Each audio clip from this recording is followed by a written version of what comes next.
एक बार की बात है। एक गांव में विजय नाम का एक दुकानदार रहता था।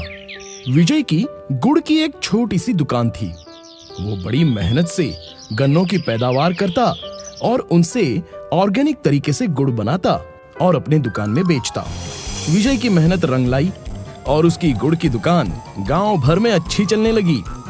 विजय ताजे और स्वादिष्ट गुड़ बनाता था, इसलिए सभी गांव वाले सिर्फ विजय की दुकान से ही गुड़ ले जाया करते थे और धीरे धीरे विजय को अच्छा मुनाफा भी होने लगा। तब एक ग्राहक ने कहा, विजय भाई 1 किलो गुड़ तौल देना। चाची ने आपके दुकान से खास गुड़ मंगवाया है। कहती है आपके गुड़ की मिठास और स्वाद का कोई मुकाबला नहीं, शहरों तक इसकी मांग है। तब विजय ने कहा, शुक्रिया शुक्रिया, लेकिन ये सब तो गांव वालों का प्यार है जो मेरी रोजी रोटी चल रही है। ग्राहक ने गुड़ लिया और वहां से चला गया। अब दिन ब दिन विजय के गुड़ के दुकान में ढेरों ग्राहकों की भीड़ जमा होने लगी और साथ ही कुछ शहरी गुड़ के व्यापारी भी गुड़ बेचने के लिए विजय के ही दुकान से गुड़ ले जाने लगे। देखते ही देखते ग्राहक बढ़ गए और विजय के दुकान में गुड़ कम पड़ने लगा। इससे विजय अच्छा मुनाफा तो कमा रहा था, लेकिन विजय के मन में और लालच बढ़ गया और एक रात अपने घर में बैठा वो सोचने लगा। उसने मन में सोचा, अब मुझे क्या करना चाहिए? मेरे बनाए गुड़ की मांग तो इतनी बढ़ गई है कि गुड़ ही कम पड़ गए हैं।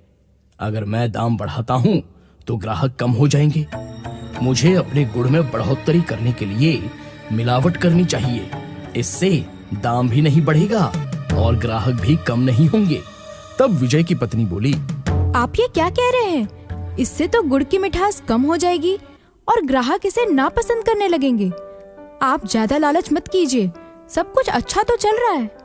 तब विजय ने कहा, तुम कुछ नहीं जानती हो कारोबार के बारे में। मैं जो कर रहा हूँ ठीक कर रहा हूँ। मेरी दुकान मेरे नाम से चलती है। विजय ने अपनी पत्नी की एक न सुनी और अगले दिन से उसने गुड़ बनाते समय उसमें रसायन की मिलावट करना शुरू कर दिया और अब विजय ने दुकान में पहले से ज्यादा गुड़ बनाया। ग्राहक और कारोबारी विजय की दुकान में गुड़ लेने के लिए आ गए। तभी एक ग्राहक ने कहा, हाजी मियाँ, मुझे 10 किलो गुड़ दे दो जल्दी से। दूसरा ग्राहक बोला, नहीं नहीं, अरे विजय भाई पहले मुझे दे दो 20 किलो गुड़। तब विजय ने कहा, देता हूँ, आज सबको गुड़ मिलेगा, जितना चाहो उतना मिलेगा। विजय का बनाया सारा गुड़ जल्दी ही बिक गया और विजय ज्यादा हुए मुनाफे से बहुत खुश हुआ और सारा पैसा लेकर घर आ गया। अब विजय का लालच और बढ़ गया। उसने मुनाफे के सारे पैसों को और मिलावटी गुड़ बनाने में लगा दिया और बेसब्री से ग्राहकों का इंतजार करने लगा। तभी कुछ ग्राहक गुस्से से विजय की दुकान पर आए और बोले, तुमने हमें ठगा है, मिलावटी गुड़ देकर हमारा नुकसान किया है। ये गुड़ तो हमसे कोई खरीद ही नहीं रहा है। दूसरा ग्राहक बोला, तुम्हारा मिलावटी गुड़ खाकर तो मेरा बेटा बीमार हो गया। हमने तुम पर भरोसा करके बहुत बड़ी गलती की।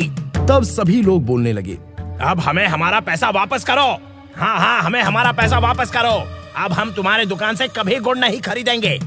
लोगों का इस तरह का गुस्सा देख विजय डर गया और उसे मजबूरन अपनी किए गलती की वजह से सभी के पैसे वापस देने पड़े। इससे विजय को बहुत नुकसान हुआ और अब लोगों ने विजय की दुकान से गुड़ ले जाना भी बंद कर दिया। इससे विजय को एहसास हुआ कि उसने अपनी पत्नी की बात न मानकर बहुत बड़ी गलती की और कर्जे में डूबने के कारण उसे अपनी दुकान बंद करनी पड़ी। और विजय रोता हुआ कहने लगा, हे भगवान, मेरे घमंड और लालच की वजह से ही आज मैं बर्बाद हो गया। तो बच्चों, इसलिए कहते हैं, ज्यादा लालच करना है बुरी बला, इससे नहीं होता है किसी का